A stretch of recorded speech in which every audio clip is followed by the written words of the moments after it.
an hour on Friday.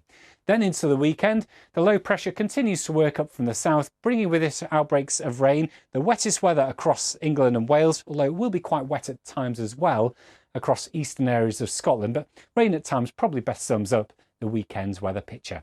That's your latest forecast. Bye for now.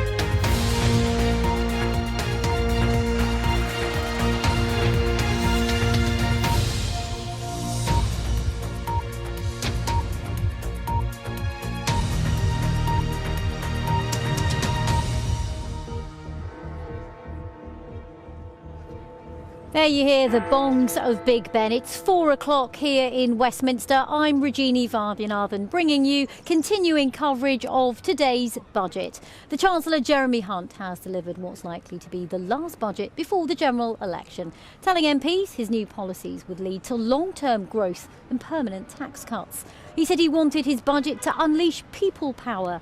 But the leader of the Labour Party, Sir Keir Starmer, called it the last desperate act of a party that's failed.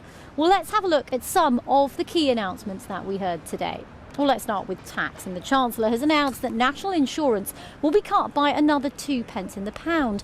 He says the cut, which will begin next month, is worth £450 a year for the average worker. The earning threshold for child benefits also been raised to £60,000. That's up from £50,000. Meanwhile, the government's frozen the fuel duty again and kept the 5p cut in fuel duty on petrol and diesel, which was due to end later this month, for another year.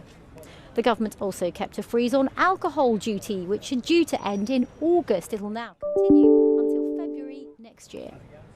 The Chancellor also announced a longer repayment period for people on benefits taking out emergency budgeting loans. There'll be an increase in the VAT threshold for small businesses from £85,000 to £90,000.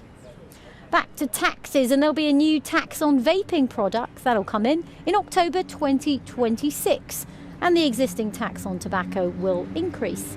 The Chancellor says that's in order to maintain the financial incentive to choose vaping over smoking.